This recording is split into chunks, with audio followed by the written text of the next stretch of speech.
Good morning. Welcome to our live talk program. This is Lorgo here, your host on Revive Reform Radio, doing our live talk program covering natural health. And this year, Wednesday morning, rise and shine and give God the glory. And this morning here, we're looking at the topic, nourish and strengthen most vulnerable for disease outbreak.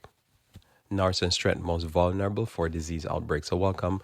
Hopefully you had a blessed night rest and ready to take on the challenges and grab some of the opportunities that come your way this day. Let us pray. Our Father, who art in heaven, I thank you, dear Lord, for your continued guidance, dear Lord, in how best to take care of our bodies, how best to take care of each other. I pray that, Lord, that you may be with us, dear Lord, and let us truly be focused on being our brother's keeper. This is my prayer. In Jesus' name, amen. So, nourish and strengthen most vulnerable for disease outbreak. And so, I'm going to be talking a lot about the coronavirus, but I'm still on, and you see how powerful this will be on the topic or the theme for this week, which is I'm looking at, which is this idea here that on a normal day and in times when there is no emergency, it is necessary to have it's not necessary to have sick and enfeebled people or church and community. This brings no value to the whole body or the general community or society or the world. And this is dangerous for that entity when there's an emergency, and also is dangerous for everybody else.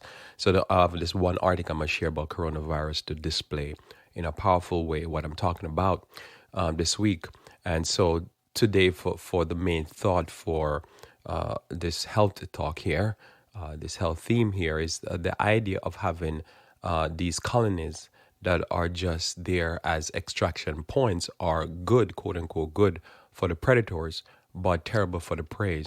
This can especially be seen when there is a disaster, war, famine, disease outbreak. The prey are so susceptible because they have everything being extracted from them. So we're going to flesh that out. This is my main aim, to flesh that out. So each person, which is our starting off point on Monday, each person developed their individual talents to be able to better serve his fellow. Each person has a value they bring to a community, and that skill should be developed. Not having dependent people to be lorded over, or people who think of themselves more than they ought to. So, what am I getting at? So, when we are in a sinful mode, we are focal on just having vulnerable people around that we can take as much as we can from them and leaving them ravaged, messed up. But in a Christian way of doing life, in the godly way of doing life, that we try to strengthen and nourish others around us so that when we are in need, they can bless us. And if they're in need, we bless them. It's a mutual experience, it's a community, it's a brotherhood. And we try to have people who can be trading partners, who can do business with us, who can take care of themselves. And if they're in need, we now can go and help them. But it shouldn't be that their day-to-day existence is a need. So when you look at how the world is structured because of sin and how sinners do business, their aim is to take as much as they can from you and leave you with nothing. And then you're vulnerable. And then if there's a problem, there's a disaster, there's something that is naturally always occur, what end up happening is that they cannot do for themselves. So they need aid, they need help. And help is going to be needed, but normally it is ridiculous the amount of help they need. And you can see this very much so displayed when you talk about the colonial system. Colonial system, or what you call a republic, the concept is that it goes into a place, take the place over, instead of making the place become self-sustaining and self-sufficient and able to add value. Its only aim is to extract as much as possible and leave nothing hardly for the citizens there. What that end up happening is with so inferior healthcare system, inferior schooling system, inferior security, inferior everything.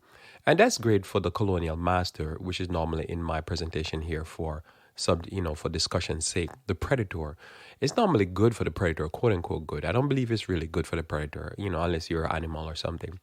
But what it does is seem good. But when there's now a disaster, epidemic, pandemic, you see now the folly of that system even more so. It becomes more apparent that it wasn't good to just leave it enfeeble. And this is the same thing when it comes on to our natural health, when it comes on to you and I, natural health, you have to focus especially on the part of your body that is the weakest, or that's whatever disease you have. If you don't, whenever you get really sick, not on a normal day, that part is going to become your trouble. It's going to become your failing. As I said, the chain is only as strong as its weakest link. And so if you have a weak kidney or liver or heart or whatever it is, you should pay special attention to strengthen it. Because if you get sick, you might die because of that organ. That organ might fail. And so it is also when it comes on to a church, when it comes on to, as I covered yesterday, uh, a society, a society where it's built up of multiple communities. When it's the same is when it goes on to the global community. These problems become more apparent when you have a disease outbreak and you find that there's a section of the world that is being pillaged and employed and just being everything being raped from it and taken away from it. And when it's time for them now to take care of themselves, they cannot because the resources are not there. The aim was not to have them there as anything to add to the global community. They're just there as an extraction point. And this can be readily seen again as the poor countries where the colonial masters managed and run, and they run them into the ground. And then when they realize that they were not as profitable, then they say, oh, you guys get independent and we will not set you up properly. So they're independent, but they're independent and they're just basically run by clowns a lot of time who are just there to basically extract and do the same thing the colonial masters do. So a bunch of puppet governments acting as puppets. So as I say, you see this the world over, and you see how this idea of you take advantage of the person, you don't give them put them in a position where they're not vulnerable. And when there's a problem, now they get overwhelmed. And this can be, as I say, on a personal level, on a global level, on a community level. In a state, there's multiple communities, and the communities that are left to be impoverished and poor and broken down. It's a mess. You can imagine if there's people who, as an example here, would think, oh, there's people in a Western country who have it all, and they're coming over here to pillage us or to quote unquote help us, and then they come to the Western country and find that there are hoods and ghettos in those countries and they need help in those areas. But that's the mindset. The mindset that I don't care about that hood. I just dare to extract as much as I can out of it. And then when there's a problem, they say, oh, why are the people in the hood protesting and burning down stuff? Or why the disease is running rampant? Because it's a hood. It was structured to be an extraction point. So keep that in mind. So again, the topic is nourish and strengthen most vulnerable for disease outbreak. The same thing in your body is the same thing you do in society. Whatever is disease is the what's supposed to be focused on. Anything else will make a failure.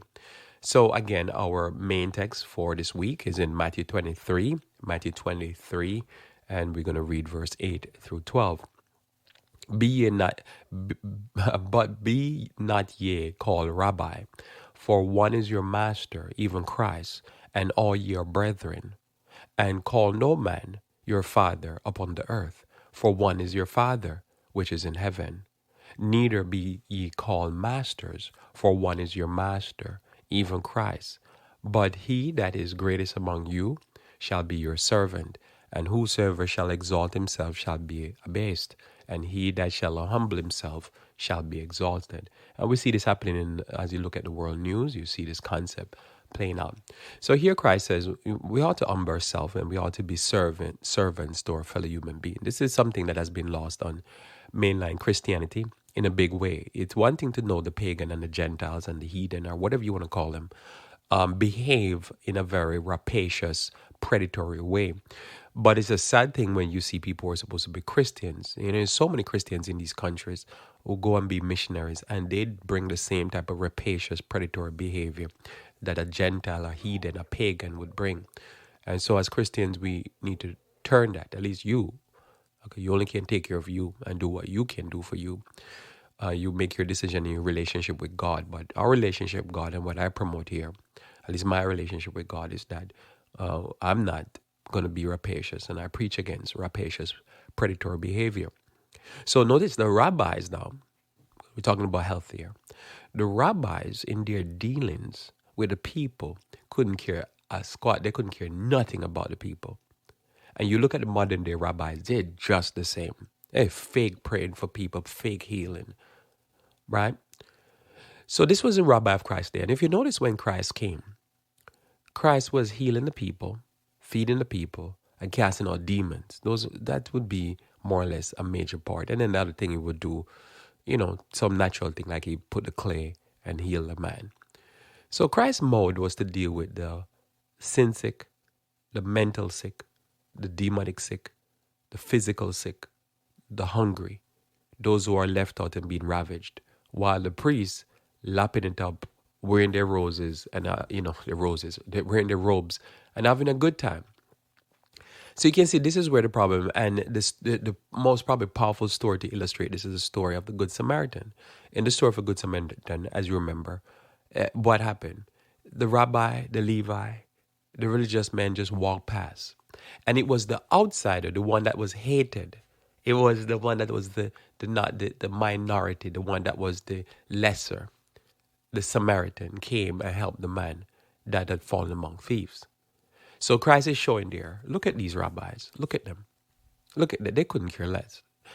And they pretend, because remember Christ said they go sea and land to win one proselyte. So they do evangelism, they'll do an evangelistic program.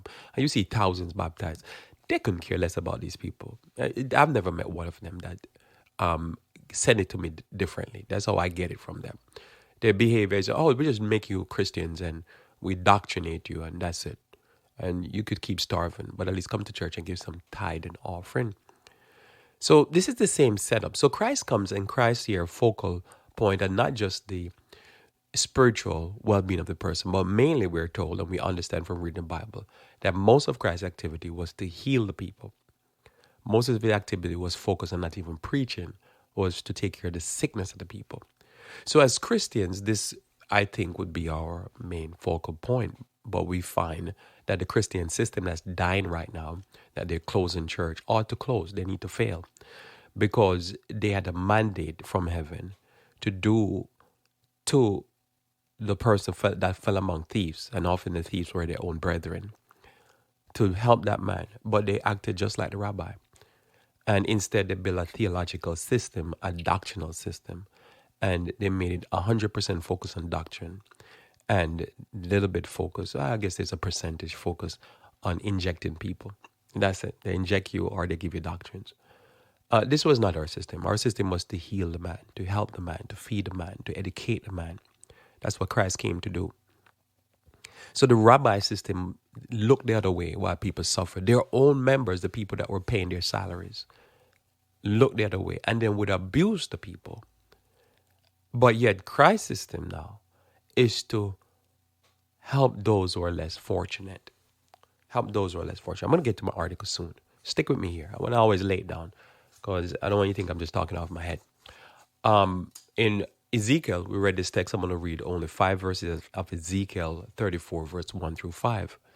Notice here Ezekiel 34, verse 1 through 5. This has been an age-old problem. So somebody might say, well, is this a new problem you're talking about? No, it's the same human. It's a human failing. Somehow, from the moment sin happened, sin introduced selfishness. And these we talk about from Monday through Friday. There's a lot of time we're just talking about the manifestation of selfishness. And that Christ came to heal us of this sickness. The true sickness is not AIDS, it's not cancer. It's really selfishness. We become selfishness to our own destruction. That's why I say the colonial powers, they're the predators and they did what was good for them, quote unquote good. I don't really believe it was good for them because we see Brexit now. What is Brexit? It's the system is failing because all it is predatory and after a while the prey die himself. He's filled with too much diseases. So look at this. Notice here Ezekiel chapter 34 verse 1 through 5. And the word of the Lord came unto me, saying, Son of man, this is what we are, son of a woman, prophesy again against the shepherds of Israel, prophesy, and say unto them, Thus says the Lord God unto the shepherds, Woe be to the shepherds of Israel, that do feed themselves. Should not the shepherds feed the flocks? That's a very good question. How many pastors you can go across the world? And if you ask that question, they look at you blankly. Ye eat the fat, ye clothe you with wool, ye kill them that are fed, but ye feed not the flock. The disease have you not strengthened. Neither have you healed that which was sick. Neither have you bound up that which was broken. Neither have you brought again that which was driven away. Neither have you sought that which was lost. But with force and with cruelty have you ruled them. And they were scattered because there is no shepherd. And they became meat to all the beasts of the field when they were scattered. This is why we do Revive Reform. You know why I make this effort? Because I want to just have something out there for people who are not being fed, not being taken care of, not being taught the help message, not being taught how to help themselves. This is a little thing, a little something for you. But remember, this is the work of the priest supposed to do. But they're not interested in this work. And so Christ says, that's what. Notice here, Christ gave the message to Ezekiel. So when Christ came, you read this text and you're like, it is fascinating, these verses. Because when you read this, it is like Christ is telling them, why don't you do this? But when Christ finally came, Christ says, this is what was supposed to happen. This is how you do ministry. You get it? This is why everything was in like a glass that you couldn't see properly. It was very blurry. It's like an opaque glass. But when Christ came now, all these texts came to life. Because Christ is saying, this is what you're supposed to do. And the priest refused to do it. So when Christ came, what did Christ did? Christ, he had to eat. He had to receive donation. He had to wear clothes. He had to, have somewhere to sleep. So he was fed. He was taken care of. But he says his meat is to do the will of his Father. So notice here, the disease Christ strengthened.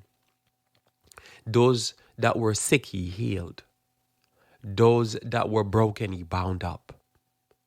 Those that were driven away, he brought into a fold, that fold called the Christian church. And for many people who understand prophecy, the Christian church existed at the same time when the Jewish church was still, their probation was not closed. So the two churches existed side by side because one was the fake church and one is the true church. If true church was coming up, because the true church is always those who keep the commandment of God and the faith of Jesus. So the sick he took care of. Those were driven away. Why? By the priests. He gathered them together. And those that were lost, he sought them out and bring them back into the fold. He started taking care of the people. And he dealt with them with kindness, because everybody needs kindness. While the priest, the rabbi, that I have a personal experience. I don't know about you. You probably had a beautiful experience. I experienced. They were cruel. They just beat you up all the time. And notice here, he was a shepherd to them, verse 5. And he protected them from the wild animals that are out there, the crazy evolutionists and the crazy, white supremacists and the crazy gangbangers and all these things. He protected them from them because he's the true shepherd and he's not a hireling. In Isaiah 35, read this text yesterday, Isaiah 35, verse 3 and 5. Notice it says, strengthen ye the weak hands and confirm the feeble knees. Say unto them that are fearful of heart, be strong, fear not. Behold, your God come with vengeance. This is our message. Evil God with a recompense. He will come and save you. And so we believe that's the work for the last days. That's the work that God has put us here to do. That's the work not only to preach it, but to minister to people, to strengthen them, strengthen the feeble knees and the weak hands, the hands that are shaking. That's what we're here to do. That's the call. So, quickly, just quick reminder. We have a coronavirus going on. Because this is all I'm talking about. I'm getting there. We have a coronavirus going on. 1918, we have this thing called the swine flu or the Spanish flu. Right? It's called the Spanish flu, from my understanding, because it was first reported in Spain. But they say many people believe it started in Kansas, United States, and spread the world over. It was first reported in Spain. It started in 1918, but that date is important because that date is around the same time around the World War I.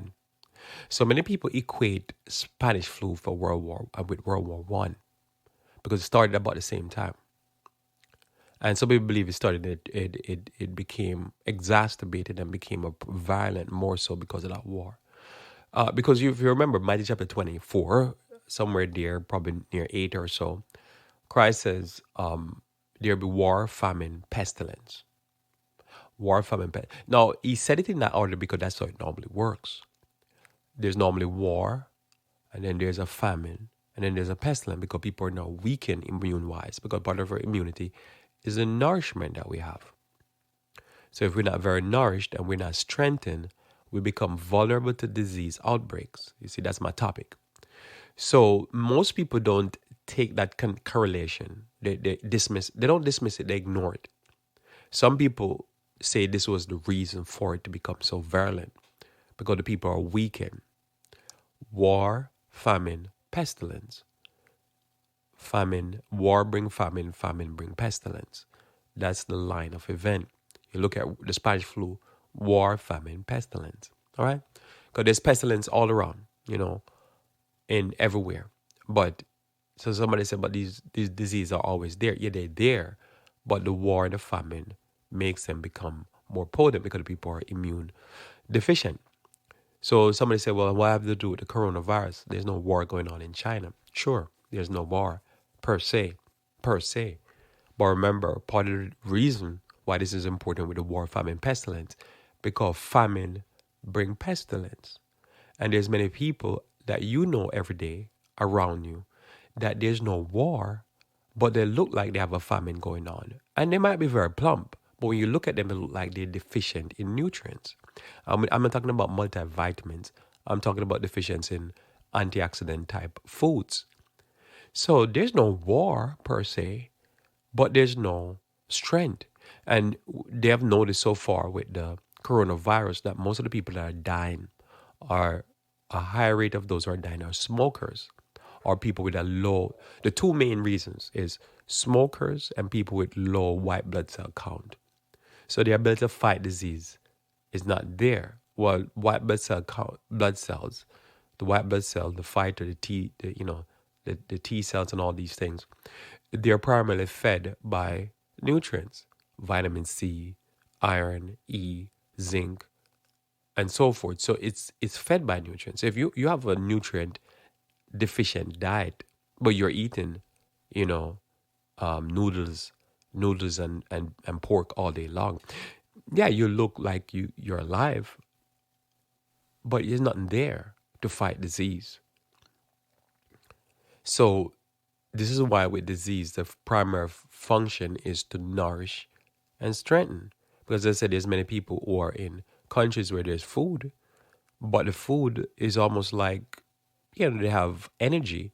So carbs, fat, and protein.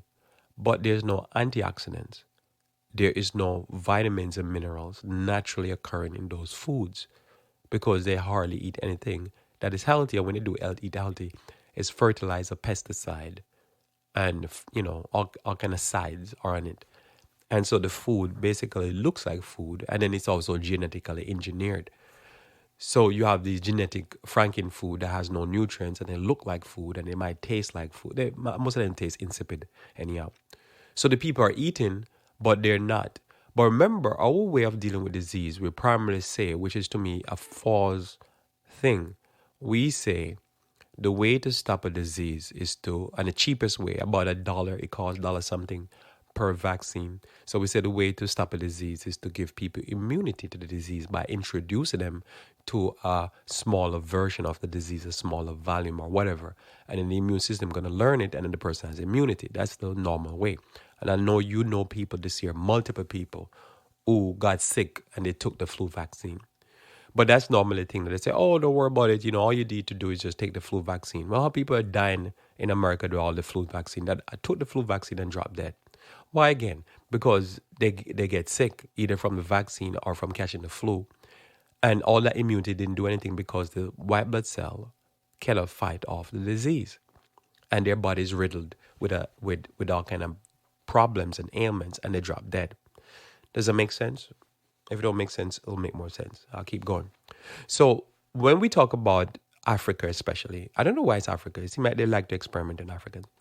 or there's something about Africans that I'm not getting, that they're not getting it because they seem like they eat this hook, line, and sinker. But when we talk about experimentation, most of the experimentation is happening in Africa, which is the biggest extraction point for natural resources the globe over. Now, even China is in Africa extracting. So everybody's there just extracting, sucking out the resources. And all the resources are being sucked out for all these, how many hundred years. Continent has no value. The value is there, but very limited. So again, so their solution is all this money is being spent to vaccinate. That's the main focal point. It is not being spent on proper diet, sanitation, and hospital. Because they say, well, the argument, and I'm sure you read or heard on TV, our news reports, our documentaries, the argument is it's cheaper per person to vaccinate than it is to invest in sanitation, food systems, hospital, anything like that. Anything that is important that will really help the healthcare, the health of the people. It's cheaper to just go in and just inject. So all these multi-billionaires over there, like an example of this, you can read this up online. Bill Gates is one of the biggest contributor to vaccinating Africans. But he's also one of the biggest investors in the pharmaceutical. So he invests in the pharmaceutical companies and then donate nonprofit money to get his companies to vaccinate the kids. That's part of the setup.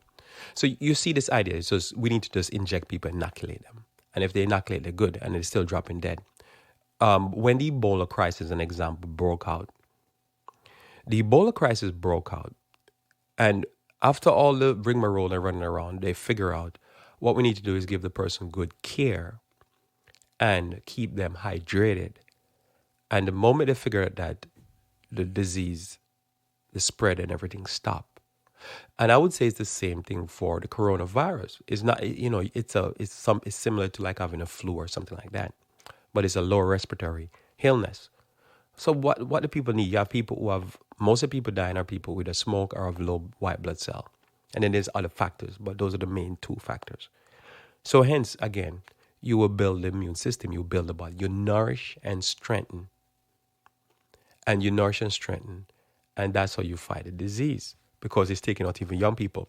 And somebody saying, yeah, but it's mostly taking out the whole. Just remember, the swine flu took out mainly people from 20 to 40. Those are the reproductive years. So the swine flu had shown that in an event you were having World War I at the same time, and also you having young people 20 to 40 that were dying of this disease mainly. So it was taking out young people. So again, but in a war condition, it's hard to get nourishment. It's hard to live a comfortable life. You're under stress.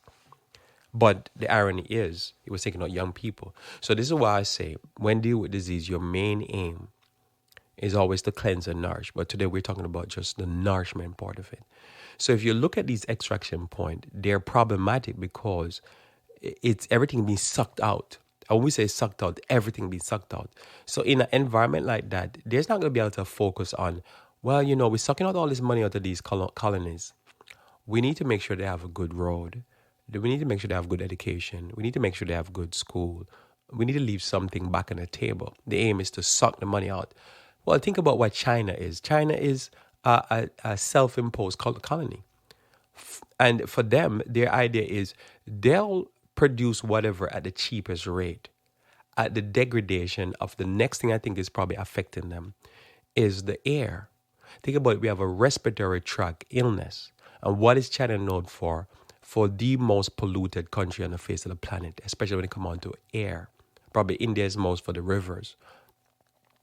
But China is known as a country that in a normal day now, which is what I'm talking about this week, Chinese, that you see them with pictures with masks on their face. A normal day.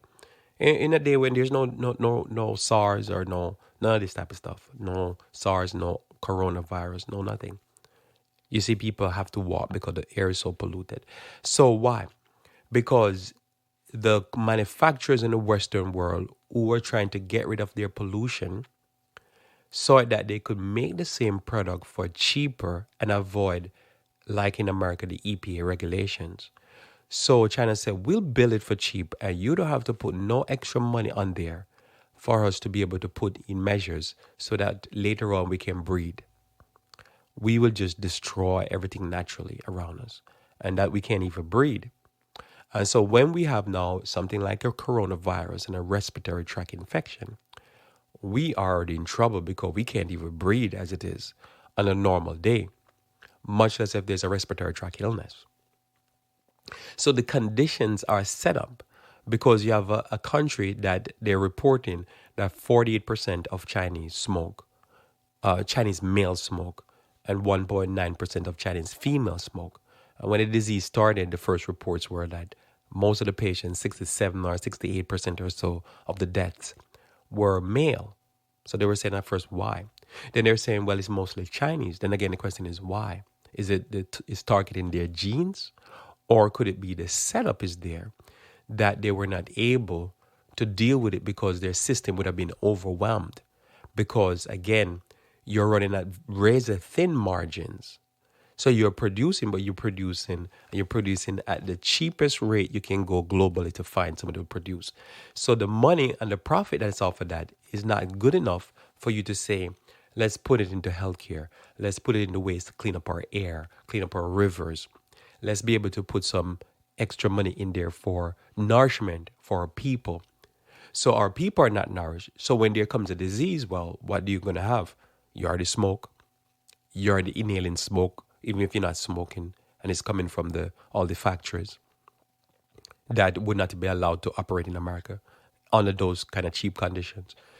You have low immunity because if you spend all day long eating noodles and pork and duck and all this kind of crazy food that normally brings out these diseases, then you're gonna be vulnerable for a respiratory tract infection more than the average person, because those things are against you. If you look at the numbers that are coming out from World Health Organization, CDC, and the Chinese government, you notice that you see that very clear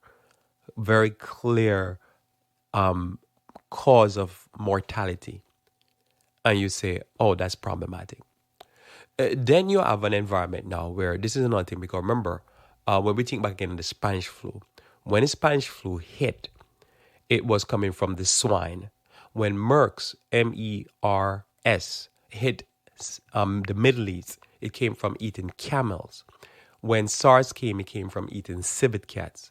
And now, when they have linked now this disease to the genome of either the Pussywan, I think it's called, and bats. So notice all of these weird diseases are coming from unclean food. Well, which country is known the most to eating unclean food? Eating cheap food. The cheapest food you can find, pigs, ducks, that type of stuff. It's China again. So if you see this, you start to see like there's a pattern that's developing. And as you see this pattern developing, you start to realize that if you treat yourself cheap, you're going to suffer. If you live in a way that, everything I have must go to how I look, but not how, we must project power. That's the whole focal point of China. Well, then when this disease happens, it's going to overrun your institutions, your hospitals and stuff, because the investments were not there. And the investments were not for the people to eat healthier food. The investments were not for you to have clean hair. So many of these companies are, oh no, we need to not have no EPA regulation. We need to cut all these regulations so we can die in smoke, inhaling just smoke every day. And then economy is doing good. You see, this is why when I challenge Yvonne here, the concept of the economy doing good, people are like, what are you talking about? Because remember, in slavery, most of the millionaires were down south in Mississippi and Alabama. So the economy was doing great down south. The power base of America was down south. But is that a good economy? This is what I'm saying. The predator can do phenomenal well. But is that good? Is that way to do it? Because what was slavery? Slavery was you extracted as much from a person and put in as little. And when they drop there, you just bury their carcass and go extract from another person. So it made you barbaric, and it made you live in an environment where you're always afraid of uprising, always afraid of disease outbreak, because you have sick people amongst you. And then sometimes you'd have an uprising and they just wipe out all the masters and their family. And that was a good thing because that's the whole idea. And so notice here, one of the things they'll do is, so what they're doing for Africa now, Africans get so much experimenting. This is just so crazy. They'll do genetical engineering. Notice GMO, when they try to sell GMO, they say we'll be able to feed Africans again. Well, what is GMO? GMO is an uncontrolled experiment that has no proof that is not going to create more diseases. So if you have people eating all this GMO food, genetically modified organism, they're not anything that's natural. And the aim, they will tell you over and over again, well, we'll be able to feed the world's population. And, Africa have 1 point some billion people. And they have most of the most farmable land in the world. But there's pure war because we're trying to rip them off and steal all the raw material and give them nothing back for it. Well, again, you're going to have people that are sick because of all the genetically engineered food that are being told that they have land, they have warmth, they have sunshine, but they need GMO. Weird. Then you get them on this pesticide fertilizer system. So if you're on a fertilizer farming system, you're not on an organic natural farming system. You're dependent upon the Western, chemical giants like Dow Chemical and DuPont and all. I think they're all the same, all owned by the DuPont family. So you're on their system now. Now you have to keep coming back and boiling their poison. So you're now boiling poison to make sure that your food has no nutrients in it because the nutrients is chemical based, not earth based. It's not natural bio based on the bacteria in the soil that give the good flora to the soil so the soil can feed the trees and you can get good nutrients. So now you're being emaciated and whatever. So you're in an extraction point to pull resources. So here's an example now. I'm not going to be able to read all this article, but I'm going to take a piece of this article here. That was in NBC News yesterday, talking about now the threat and the fear that they have going on right now in Africa because of this the coronavirus. And remember, the World Health Organization for the last 2 weeks have been saying, our fear are the poorer countries who have not the means to take care of this disease. My fear is that the poorer countries who are already on the brim of failing, they're on a razor, they're on a thread. If this thing hit them, they're going to be in problem. So this is part of something that you have to watch, because that's the hope that this doesn't go there. And notice, Africa was as 1 point something million, a million Chinese, according to the article, living there. Have no cases being confirmed because they have not done any tests. Anyway, let me read the article. Part of it, I don't know if I'm able to read it because it's a very long article. So it's entitled, "We are definitely not prepared. Africa brace for coronavirus." So Lusaka, Zambia. At a Chinese-run hospital in Zambia, some employees watch as people who recently returned from China showed up with coughs but were not placed in isolation. A doctor tending to those patients has stopped coming to work, and health workers have been ordered not to speak publicly about the new virus that has killed hundreds around the world.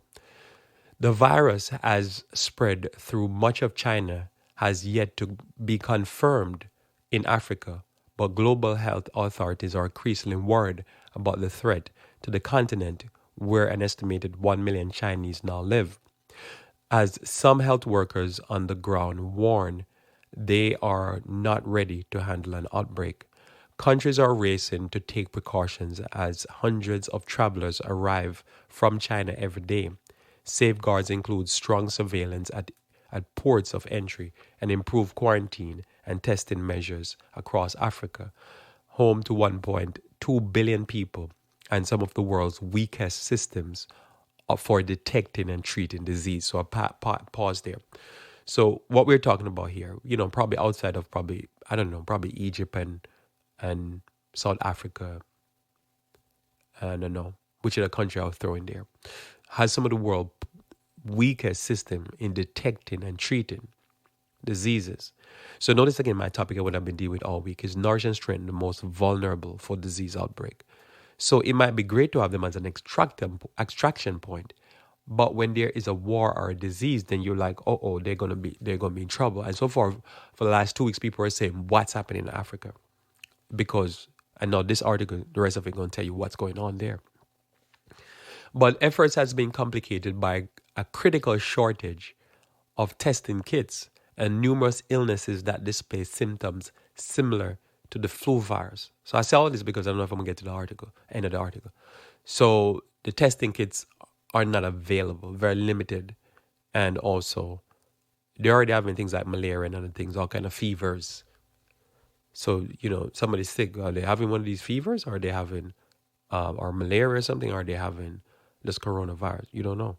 The problem is, even if it's mild, it can paralyze the whole community, says Dr. Yo, I guess, emergency operations manager in Africa for the World Health Organization. Those growing worries include employees at the Sino-Zambia Friendship Hospital in the mining city of Kitwe in northern Zambia, near the Congo border. Chinese companies operate mines in the outskirts of the city of more than 500,000 people. One company is headquartered in Wuhan, the city at the center of the virus outbreak. Hundreds of workers traveled between Zambia and China in recent weeks. We're definitely not prepared. If we had a couple of cases, it would spread very quickly. Physiotherapist Fundu Sinkala said, "We're doing the best we can with what resources we have." The Sino-Zambia Friendship Hospital, or Sino-Zam, a low-slung facility near the city's train station, has taken some precaution, including checking patients' temperature with infrared thermometers and establishing isolation areas. Employees wear masks, gloves, disinfectant, oxygen inhalers have been stockpiled. Sinozam treats many Chinese in Kitwe and its precautions go further than other hospitals in the area. But the employees and other familiar with the matter of whom spoke anonymously on the new rules say some Chinese patients checked in with coughs and fevers but did not get placed in isolation. Visiting Zambia, health officials concluded the patients did not merit special treatment and did not take samples to test for the virus. After the people recovered, they were sent home with antibiotics, employee says. On Wednesday, the hospital set up a new fever clinic where people arriving with a high temperature are now taken right away. It's unfortunate the ward wasn't set up earlier, Sinkala said. Two people familiar with the matter say a doctor tending to the sick has fallen ill. Dr. Yu Jialan has not come to work in the past week, and hospital administrations have not explained her absence. Sinkala says the other people spoke on condition of anonymity for fear of retribution.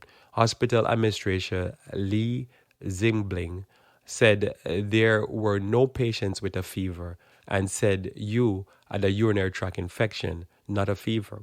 But a notice posted by the Zambia China Corporation Zone, which managed the hospital, quoted an employee as saying in January 27 that the facility probably see 120 fever patients a day, and at least 70 of them are carrying germs of various diseases.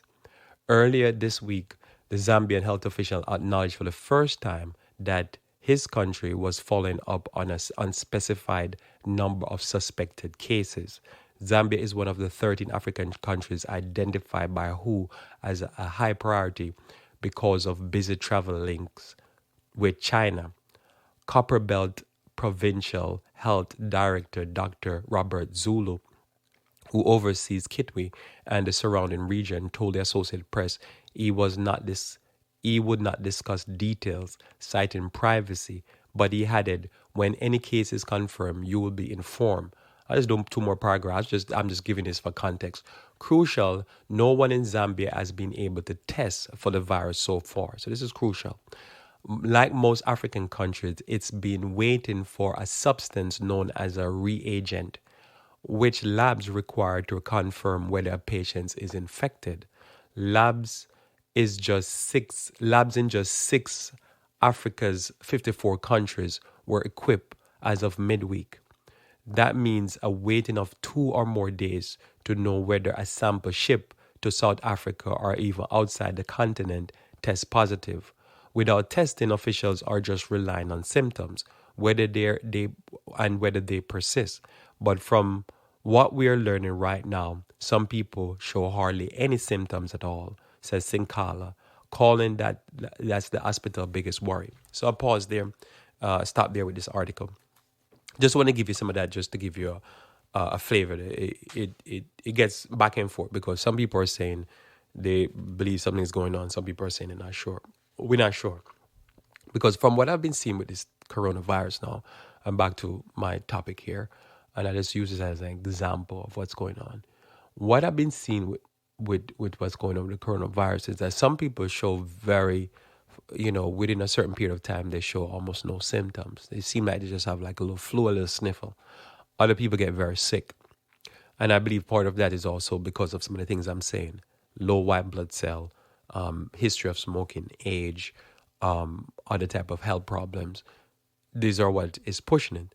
So some people have shown disease doesn't do anything much for them. Others have shown that it really takes them out. So if you go have time and you go over to NBC News, you read an article in the health section. I think it was in the health section. And you read that article, you see very clearly what's happening there. That they're, as of midweek, they're not getting their test kits, right? So there's 6 hospitals in 50-something countries are able to test. So all they're doing is just looking at the person. Now, if you notice, what had happened in other places like China is that they do a swab of the mouth or throat or something, and then they test that swab, and then they see if the virus is literally there. But if you have that test, the symptoms is not good enough because, as I said, some people, they're carriers, they're healthy. One person in Britain, he actually went. He didn't go to China. He went to one of those countries over there, and then he came back to France to ski, and then he went home to England, and then he I think Bristol or Brighton, and then he caused 10 people to get infected that are confirmed infections. So the person could be healthy skiing and doing all this thing, and he's a carrier. And they said this person could be like a super carrier, like a typhoid Mary. So when you look at this and you see this, you can see this is where the problem is, where you have anything where it's just simply an extraction point. It's great for the predator. It's great for the person who's doing extracting, whether it be, a pimp and a prostitute, or whether it be whatever. But the moment there is a problem, then that person has nothing, because all it was about how to get the most out of the person and put in the least. And our most extreme example of that is be like, robbery, kidnapping, slavery, that type of thing. But still, when you have these colonial systems in place, then this becomes a problem, because the focal point is you want to be able to extract as much as you can, but you want to be able to put in as little. It's the same thing like having a side, as I say, a side relationship. They're not in the building, they're in the house. They're just on the side. And so you're trying to get as much as you can out of them and put in as little as you can in the relationship. And it's the same thing can be in a church, as I covered yesterday. You can extract as much as you can out of the church and put in as little. But what that leaves is weak and emaciated people. People are not nourished. So the moment now you have a false doctrine, you have something going on, or a disease, then you see the problem, because you realize, these people have not been taught, they're not being ministered to, they're not being helped, and their family breaking up, all these things breaking up. Why? Because the church was an extraction point. It's the same colonial mindset. The colonial mindset, it does not just run in, it's a sin of humanity. It does not just run in how would I say it, in the idea of colonial power over here, and there's an island somewhere off in the Caribbean, and this power is just extracting wealth and use it as a base to just get rich. It happened in just about all relationships, that you yourself could do that to others, or you yourself could be the subject and the abuse of others, where you're now just an extraction point, and the relationship is not bringing you enough value for what is extracting out of you, or the relationship is not bringing somebody else enough value for what is being extracted out. Because you could say, like, if you give donation, you could give a donation, and the question is, the company that's operating it must pay their workers. But if administrators and workers are taking up most of the donor dollar, and none is going to the people who are receiving the service or the foods, the goods, then you start saying there's something wrong. I've seen. I'll pause there because that's why I did Monday, because I was thinking about this Monday, right? And you can hear me pausing in my mind, right? So on Monday I was talking about this idea that there has to be like a balance, because I've even seen nonprofits who says 100% of the money is going, or some ridiculous percentage is going to the people, the cause that it is being there for, the cause that the money is being collected for. Have you ever seen that? Just don't raise your hand, but all right. So have you ever seen that? Now I've thought about that for years, and I'm thinking that's just gimmick and foolishness. It's idiotic. I don't even think it's sensible. I'm gonna pause here for a little bit. I'm gonna hover here for a little bit. Think about that, right? You can have a system where if you say, hey, look, I want to do something for these poor people over here. And then you say, well, 100% of it is going. Well, break that down. Because in order for you to deliver it, it's going to cost you something. So how is 100% going to go? Like, what are you saying? I don't understand. Are you paying for it? Because somebody have to pay for it. You have to either saying, I'm paying for the cost, and then for the operation, your donation is going to the operation. Something like that. But there is always a cost to doing business. And so I've seen people say, oh, like say with a church, or the church will say, the church taking all this money. It has to, because it has to be able to operate. If you decide today that you want to go to say you want to go to China, and you want to teach them about clean and unclean, you want to put up Chinese material, you want to put out tracks, videos, you want to do all kind of stuff to try to educate the Chinese about about to eat only clean animals if they're going to eat meat. You want to educate them about clean up the air. You want to educate them about the dangers of smoking. So that's your mission. And you're going to deliver that. And you say, I'm collecting money. I say, okay, I think that's a good thing, because we need to help our brethren over there. We need to educate them. And everyone that decides to stop eating all these, unclean animals, it's going to be good for the environment, good for us. So we don't have these disease outbreaks. So I believe in your cause. So I said, brother, I'll support it. I'll give you $1,000. All right, so you get $1,000, and you say 100% of it is going to go towards a mission. Well, yeah, but no, because how are you going to get there? How are you going to, somebody have to do the work. How is the work going to get done? A percent of all of it is going to mission if you're working on it. So that's part of it. So you have to tell me now, oh, well, 30% is going to go towards me. And I say, oh, so $300 is going towards you. But that's still not enough. Oh, I'm going to get other donors, and about 30% of all the donation money coming in is going to go to fly me there, to put me up in the building, to print material. Somebody have to do the work. And I said, that's reasonable, right? That's 100% is going towards the mission. You're part of the mission. You get my point? It is this idea here that there has to be a balance. And so I expect if a colonial master goes somewhere, and let's say I must have a colony, the question is, well, he's not going to do it for free, but he has to be able to think and say, well, probably instead of me making, say $500,000 profit, I probably need to cut that to 400,000. So I said, why are you cutting it? Because 100,000, I think I have to put a little extra back. So, the people working for me can send the kids to school. We probably need to pave over some roads so they have some road. Probably need to put a well in the community so they have some running water. And we need to give them something back. So I'm going to cut some of my profit and give back. And I said, that's fair. The issue is not profitability. The issue is just being reasonable to your employees. And think about, man, because I remember when the Ebola outbreak happened, well, most of our rubber that make tires come from Liberia.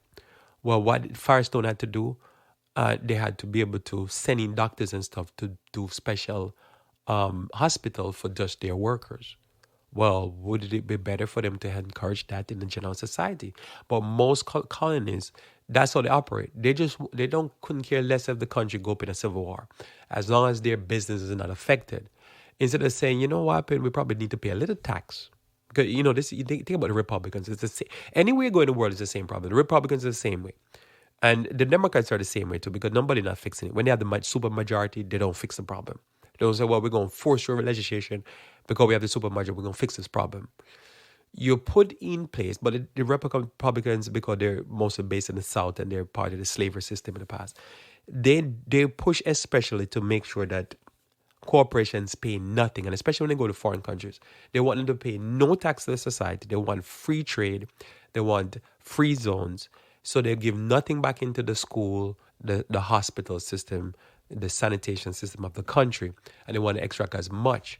What happened if there's a sickness, they have to fly them out. If they're in the country and they get sick, they can't go to the local hospital because they'll have to fly them out and fly them back to their original colonial master country because the hospital system is garbage in those countries. That's the problem. They don't think, well, what if I get sick?